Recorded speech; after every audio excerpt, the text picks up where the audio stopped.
Poverty, a report from the National Academy of Sciences by distinguished Professor Greg Duncan from UC Irvine. I'm Cindy Simmons, Associate Director for the UC Center Sacramento, and here to kind of welcome you, as well as let you know that our talk today is co-sponsored by the UC Davis Center for Poverty Research, the California Legislative Women's Caucus, as well as UC Center Sacramento. And now I'm actually going to go ahead and have Professor Marianne Page from UC Davis, who's also the director of the Center for Poverty Research, introduce Professor Duncan.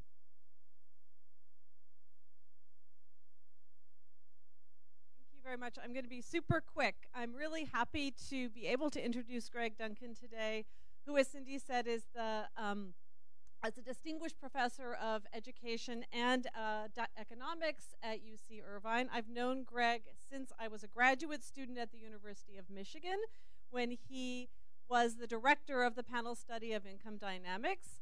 And since that time, he has published more than 50 articles and 16 books, most of which are in one way or another related to child poverty. He is one of the nation's leading poverty experts and has received many accolades along the way to becoming that expert and sharing his expertise. He's been the president of the Population Association of America and the Society for Research on Child Development. He has been elected to the American Academy of Arts and Sciences and the National Academy of Sciences. He recently received the Klaus Jacobs Research Prize, which he might tell you a little bit about sometime today. And he also received the Society for Research and Child Development's Award for the distinguished contribution in public policy and practice in child development.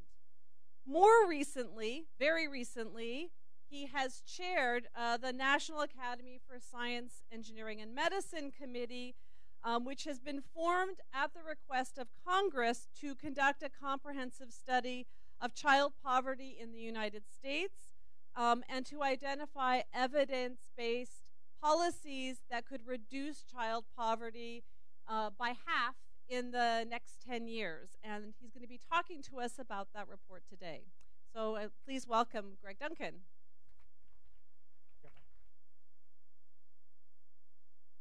So much. It's great to be back. I was telling Marianne the thing I remember most is about this room is the pillar in the middle. Yeah, I understand. We need the building to hold up. So I'll be roaming around back and forth. I want to talk about this report. I had the honor and pleasure of chairing the committee. I'll tell you a little bit about what the National Academy processes are for producing these kind of reports. But let me first thank two congresswomen who were the instigators of the funding for the report. Barbara Lee, who I guess does not represent Sacramento, but almost does. Lucille Roybal Allard is a Los Angeles area representative.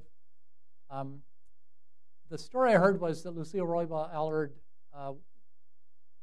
helped to launch the study, 20 years ago on underage drinking, and loved it. She took all the recommendations and tried to make sure that they were built into legislation. So she was very enthusiastic about having the National Academy do this report on reducing child poverty.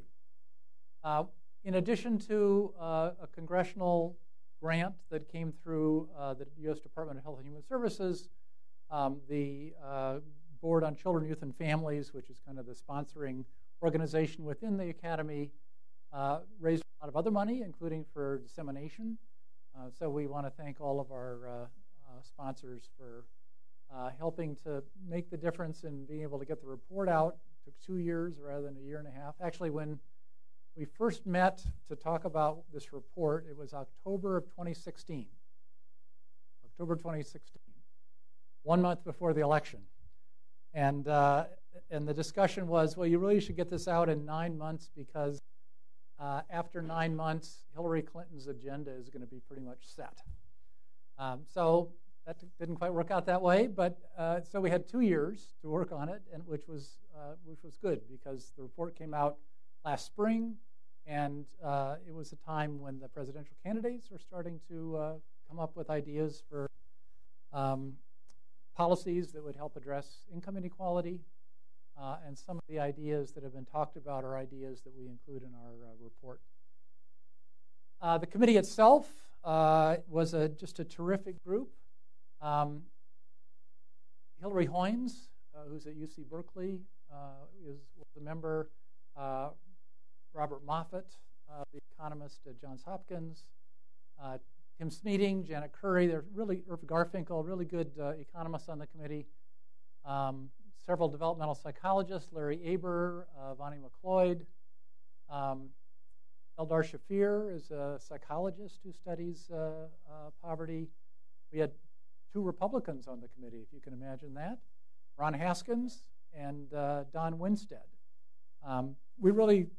The committee, I didn't have any role in selecting committee members, but the Academy really tries to put together a very diverse committee. When the reports go out for review, they go out to an exceedingly diverse set of reviewers, 15 altogether in the case of our report. So, and then they have this very rigorous process to make sure that all the worthy commentary from the reviews makes it into changes in the report. So every Academy consensus study, which is what ours was, starts with a statement of task. And this statement of task defines what the committee must do and what the committee shouldn't do. If things aren't on the statement of tasks, the committee really shouldn't get into those kinds of things. So in our case, there were 3 things. First, to review research on links between child poverty and child well-being. Secondly, to analyze the anti-poverty effects of current policies. But the main statement of task item was to come up with ideas for reducing child poverty in half in 10 years. Okay, in 10 years is a very important part of the third element of the statement of task. If you think about approaching anti-poverty strategies with kids in mind, there is short-term poverty, and then there's intergenerational poverty, right? So programs like Head Start, for example, it's not going to reduce short-term poverty, but it's intended to have an intergenerational effect, to reduce poverty in the next generation. But that was not part of what we were looking at. We had a 10-year focus. There's movement afoot to come up with another panel that would look at intergenerational poverty, which I think is a very important thing. But our focus is on this 10-year period. So let's get to it. First, we tried to review the literature. It's very large. Mary Ann's in the middle of trying to do another review of this literature, the impacts of poverty on child well-being. And we did a huge literature review, both of the correlational studies as well as the more rigorous causal studies.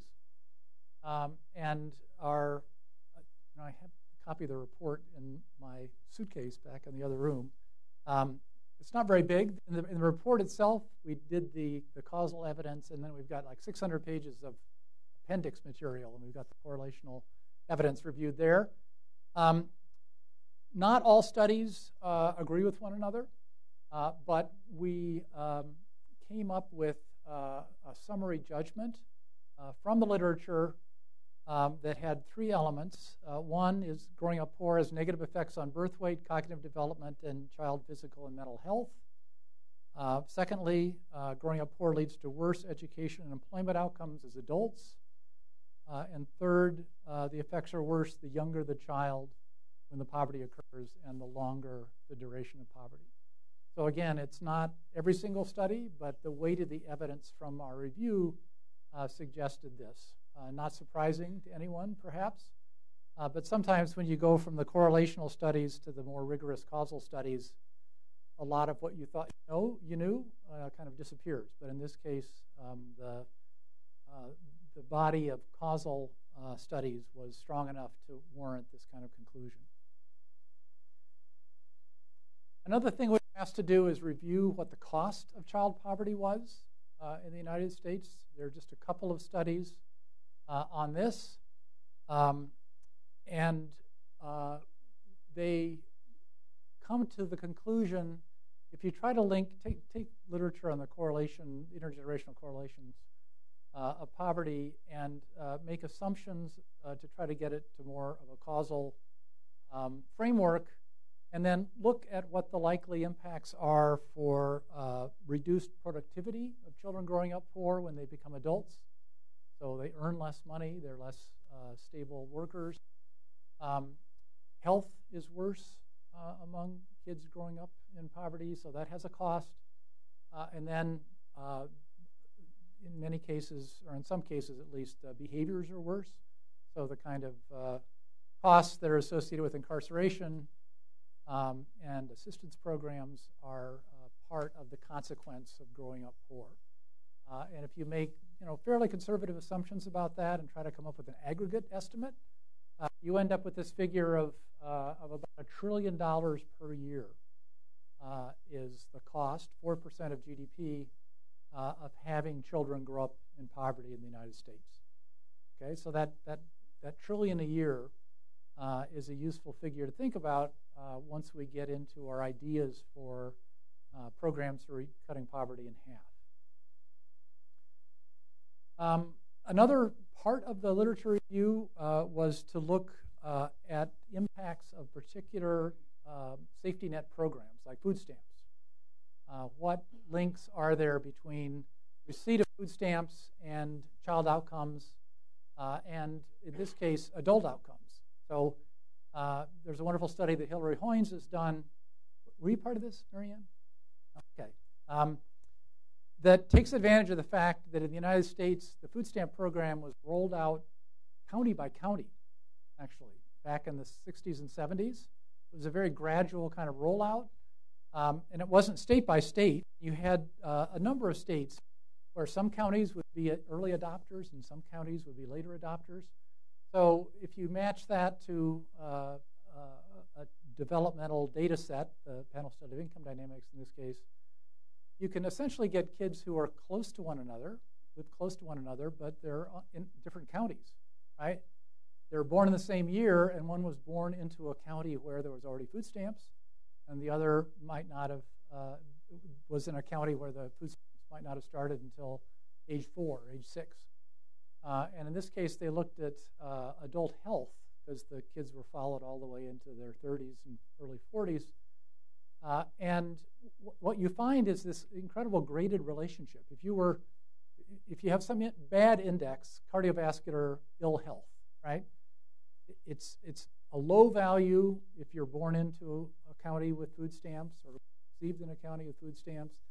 Food stamps didn't come until age 2. It's a little bit higher risk. Age 4, a little bit higher risk. Age 6, higher risk. And then once you get to age 7 or 8, it doesn't make any difference when food stamps start. So early childhood seems to be a very important time in terms of sensitivity of food stamp receipt. So there's that kind of study for food stamps, the SNAP program. There are studies looking at the expansion of the Earned Income Tax Credit, especially in the 1990s, linking it to child achievement. Janet Curry's done a lot of studies looking at the rollout of various public health programs, Medicaid, the CHIP program, looking at impacts on things like birth weight.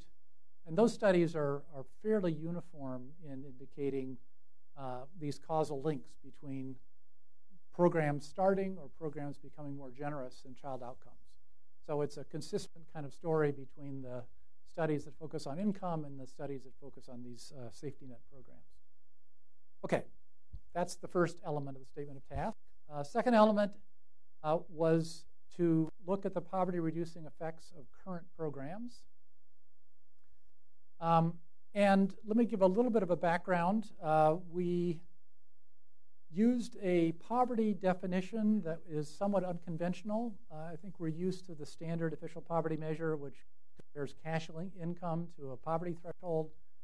A number of years ago, there was a different measure, a supplemental poverty measure, that importantly brought in non-cash income. Tax credits, for example, earned income tax credit isn't part of what goes into an official poverty measure.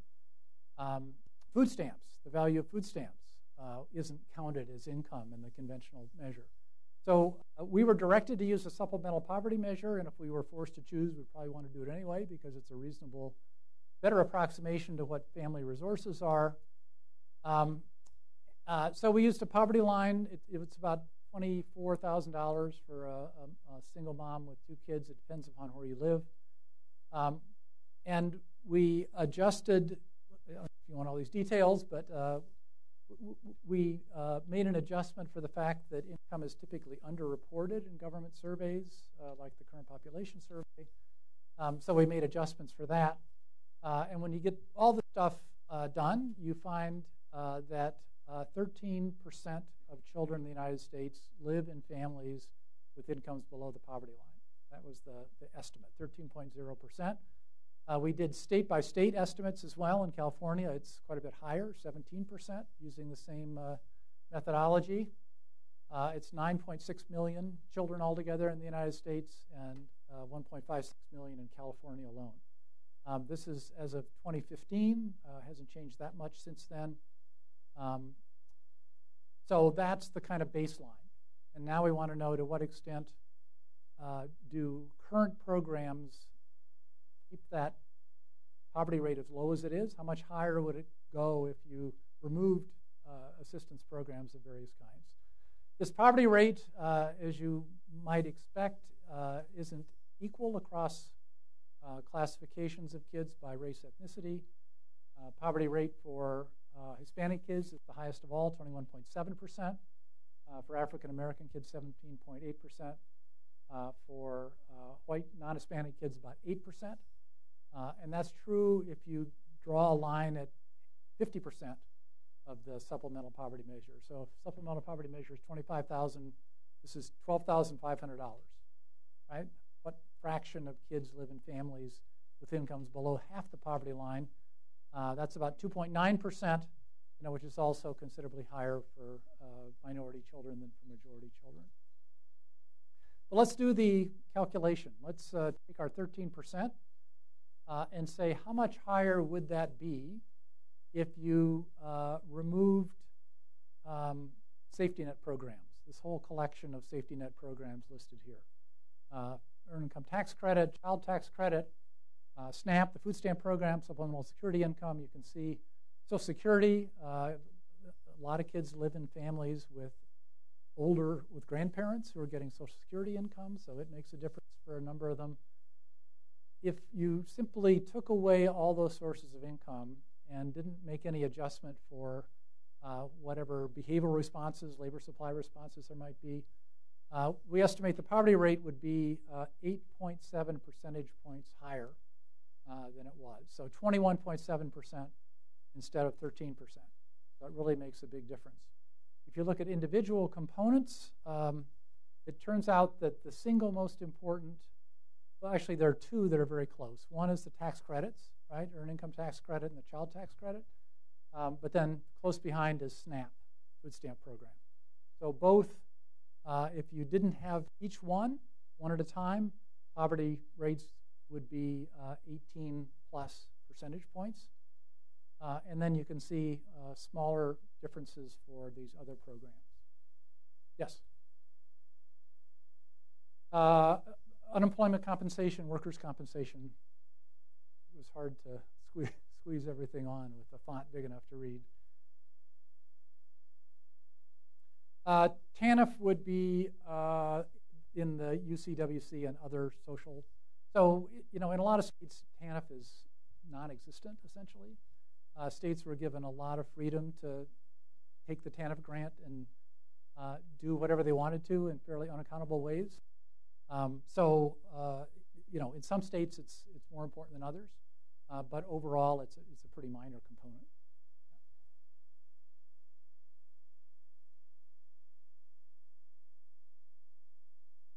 So I should repeat the question, right? The question is, do we think about data about subsidized child care programs? Because it's not.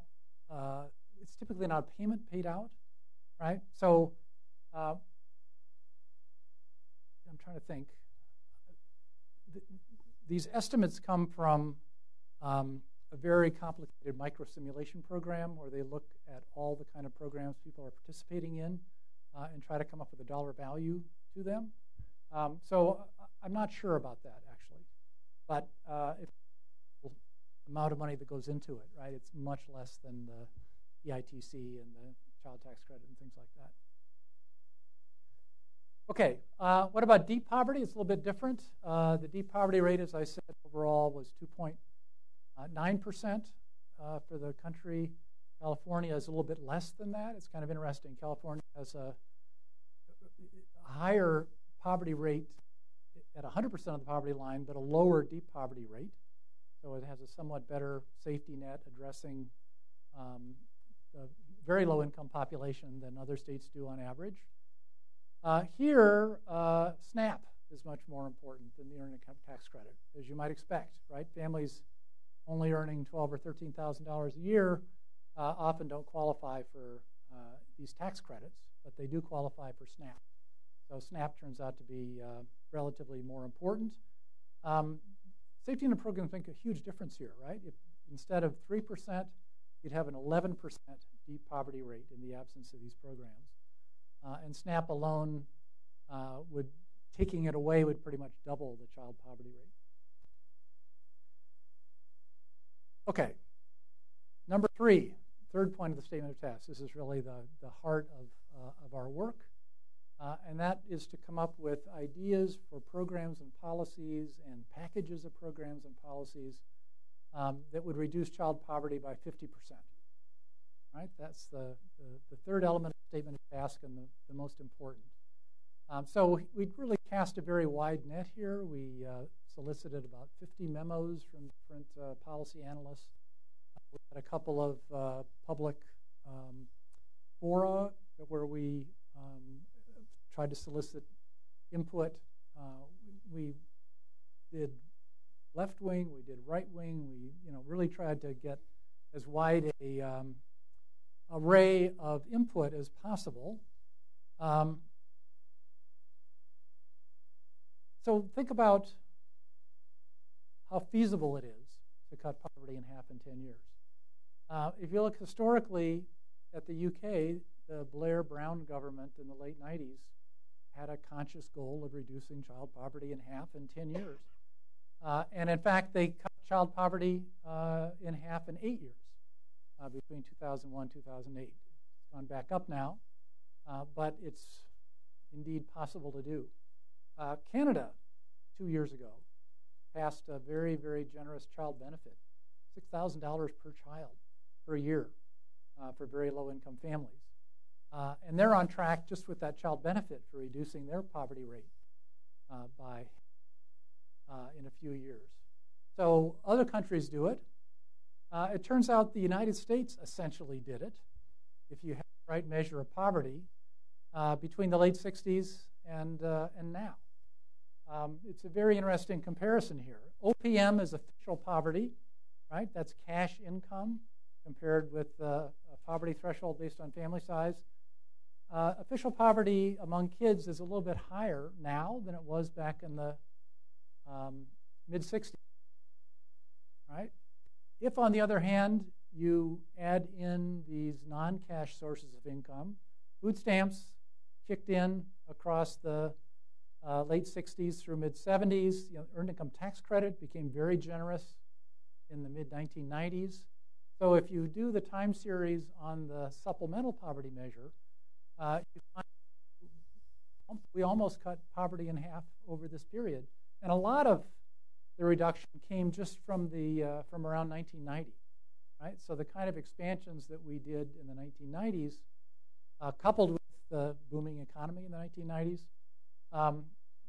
really cut child poverty very dramatically if you measure it right. And what's also interesting, if you look at what happens around the Great Recession, right, 2007, 2009, the official poverty rate spikes up, but the supplemental poverty measure, food stamps, really expanded dramatically, among other things. So it hardly had any impact on child poverty, which is pretty remarkable. So It's possible in other countries, and it's possible in the United States. We pretty much did it in the United States. But now we have a 13% poverty rate. How do we get it down to 6.5%? That's really the task of the committee. We developed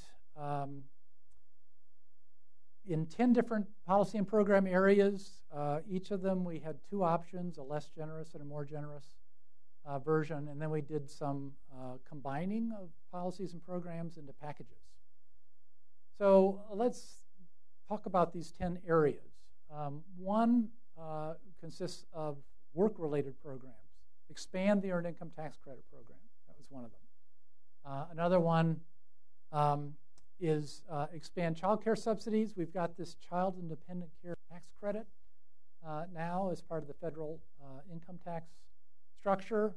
And Jim Ziliak, who's a poverty researcher, has an idea of reforming that Child Independent Care Tax Credit, concentrate the benefits on very low-income families, so that a very low-income family with a working adult would get $4,000 of reimbursement per child for kids under 6, $3,000 for kids older than 6, and then it phases out by about $70,000.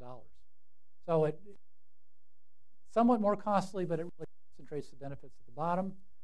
Raise federal minimum wage. It's another pair of ideas. We looked around for a successful sectoral training program.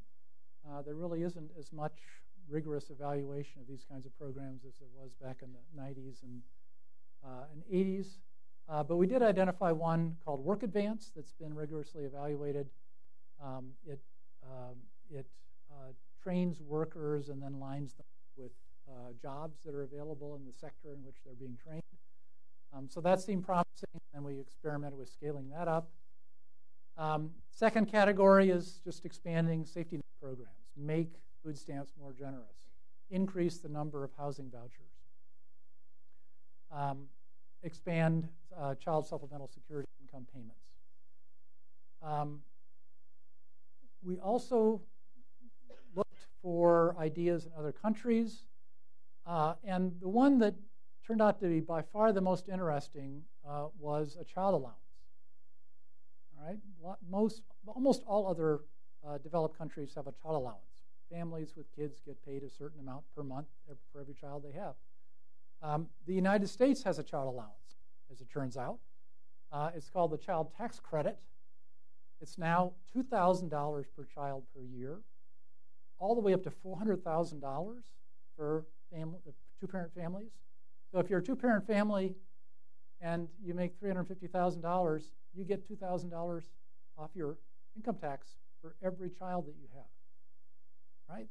So we've got a child allowance, but if you're not paying into the tax system, you get nothing, right? So the idea here for us was to take the basic child tax credit and just fill in the bottom end of the distribution. So make that $2,000 available all the way down to zero income. And then we also had a $3,000 child allowance. That was the second option. We did a child support assurance kind of program. Yes?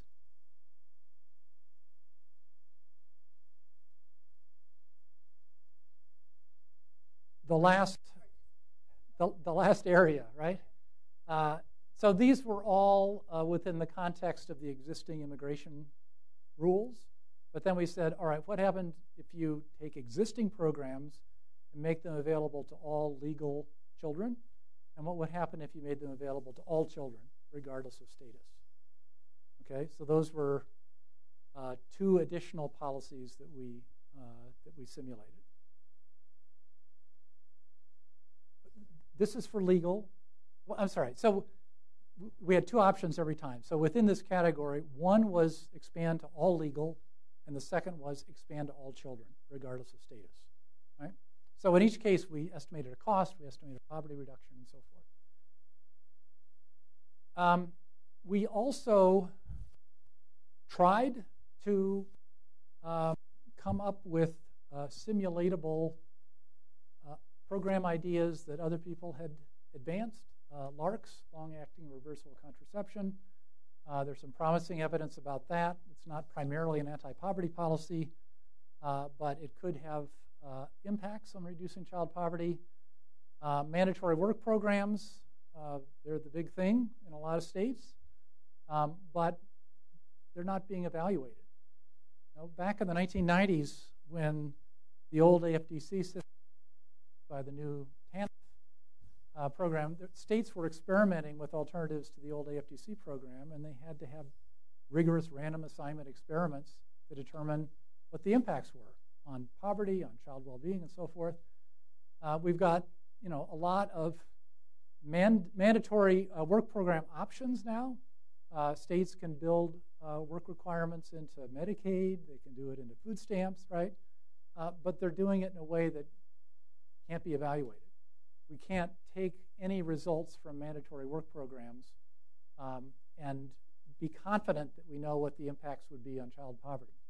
So we wanted to do that. We weren't just trying to get liberal kind of policies. Marriage promotion, right, another kind of conservative favorite. If we knew how to do that, it could probably reduce child poverty, but there were a number of fairly rigorous studies under the George W. Bush administration, none of which affected marriage at all, right, and certainly didn't affect child poverty.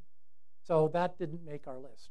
TANF also, a lot of state experimentation. We know nothing about what the impacts of those experiments are. Paid family medical leave, right? California has a very generous provision of that. There have been a number of studies, but the studies haven't looked at child poverty. They've looked at maternal work, for example. So there wasn't enough evidence for us to take that to the bank. Block grants, the same thing. You could imagine block grants either being a good thing on balance or a bad thing. There's not the evidence to enable us to plug it into the simulation program. And then public health care programs, enormous expenditure, but if you look at the way the supplemental poverty measure is constructed, it doesn't account for benefits that come from public health insurance. It's a tricky problem, and it was just ignored in the report that came up with that supplemental poverty measure. So I'm running out of time here. I get too wrapped up. So we plugged all these programs, the 20 programs, into this microsimulation model that the Urban Institute ran and estimated what the reduction in child poverty would be. We estimated the cost. We estimated what the work labor supply response would be. These are reductions, simulated reductions going one at a time. So the child allowance, the $2,000 child allowance, was one of the more powerful programs. It reduced child poverty by about 3.4 percentage points from this base of 13. But it didn't get us anywhere close to 6.5, which is the 50% poverty reduction. Having a $3,000 child allowance got you a little bit closer. But you can see that none of these programs really got all that close to cutting poverty in half. In the report, there's this appendix that has state-by-state details, right? So you can go and see for California what each of these would do. And I just put these numbers in. There are just a couple that are different. Expanding the number of housing vouchers in California would have a bigger poverty reduction effect than in the country as a whole. And then immigrant too, right? Expanding benefits to all children regardless of status. That would have a bigger impact in California. Surprise, surprise, right? Okay, so we could also calculate the cost of these programs. And again, it's probably not surprising. Kind of get what you pay for in terms of poverty reduction. On the x-axis here, children lifted above, number of children lifted above the poverty line versus cost. So the CA2, that's the $3,000 a year child allowance. It's the most expensive one. It's $55 billion per year, but it reduces poverty. You saw that in the previous slide by quite a bit, by about a third. We also spent a lot of time, this is what Hilary Hoynes and Robert Moffat did, plugging in the research estimates of what employment effects would be from these programs, right? So by and large, programs like the Earned Income Tax Credit increase work. They have an incentive to increase work because it raises the effective wage. On the other hand, safety net programs that just provide income reduce it. It turns out that there's this very interesting imbalance in terms of the size of the increases and reductions. These work-related programs, like to the Earned Income Tax Credit and Child and Dependent Care Tax Credit, they increased employment by a lot. This is employment among adults living in families with incomes below twice the poverty line. That was the population. So you can get increases up to 550,000 people. On the other hand, you get decreases with generous programs, more generous programs like more SNAP, more housing vouchers, and so forth. But the size of the decreases were smaller than the size of the increases that you got for these work programs, which kind of suggests maybe if you can combine them, right, you can get the best of both worlds. So that's the next step. We couldn't get the 50% with any individual program, so then we say, let's package these things together. So our first package was, let's give work-oriented programs their all. Let's put 4 of them together and see what we can get. See if we can get close to 50% poverty reduction. So it's the more modest expansion of the Earned Income Tax Credit, the Child and Dependent Care Tax Credit, raise the minimum wage, scale up work advance. You end up with about a 20% poverty reduction, not a 50%, but 20%. You end up with 1 million more workers, this huge increase in the number of workers, and the cost is fairly modest, $8.7 billion per year. So a lot more work, some poverty reduction, but not close to the 50%.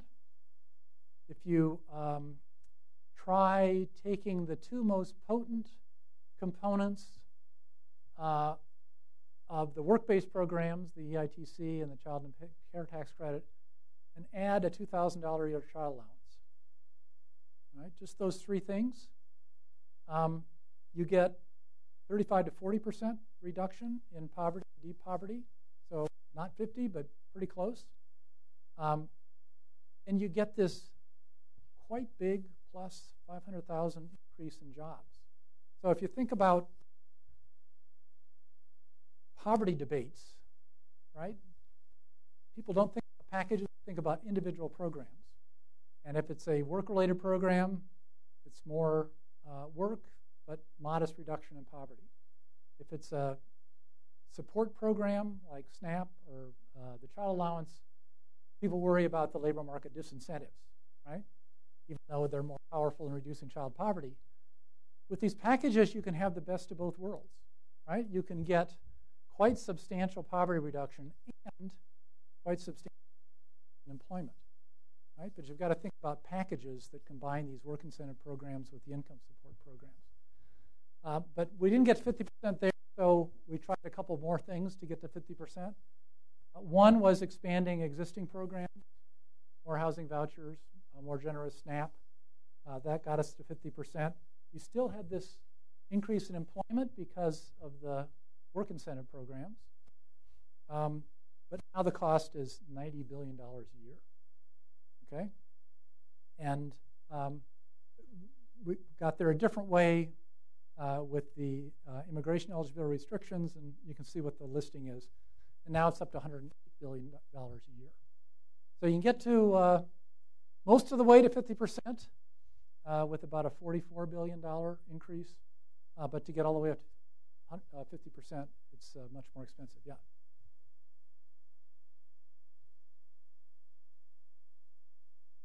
Right.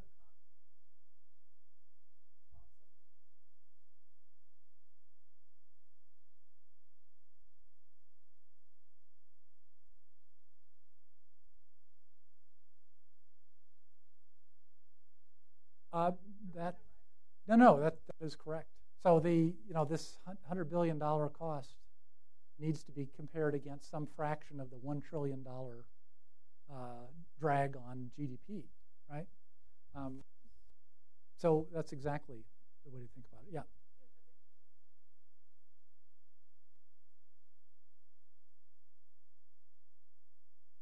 Yeah, but that's taken into account. That's taken into account. Yeah. So to the extent that they're paying more taxes, this is a net figure once you take into account all those kind of feedback loops. Well, if you believe the $1 trillion a year, right?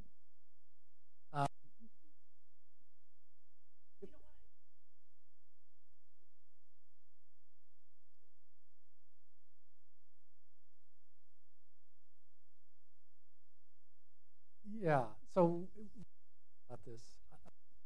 Beyond time, but I'm taking questions, right? So let me just finish, and then we can have official questions. I don't want to discourage questions. But the bottom lines are that these individual policies and program ideas are insufficient to get a 50%. If you build in the combinations, you get the best of both worlds. There are other parts of the report. One is about the context in which these programs play out. I'll just list them and refer you to Chapter 8 in the report. All these kind of considerations. If you roll out a housing program and a group is subject to discrimination in the housing market, it's not going to be as effective. If you roll out a work program and people are discriminated against in the labor market, so these are factors that would interfere with rolling out the kind of ideas that we had. Of course, we had research priorities and next steps. If you're here in the legislature, evaluate. Evaluate. If you think about all the different ideas that we had that were like, work mandates, TANF block grants. We don't know what the impacts are, and unless we have good evaluations built into the rollout of those programs, we won't know. Next steps, yada yada. Thank you. This is the study director and a senior program analyst at the National Academy of Sciences. Our report, 290 pages, about 225 pages, 500 pages of appendix material. You can read it for free on the National Academy Press website. There's a big PDF of everything. We have these TRIM3 spreadsheets, so you can look at California data on poverty gaps and all the things that we calculated. I just gave a little brief tour. There's a data explorer tool that will give you California-based data and hashtag child poverty in half. So that is it. Thank you very much.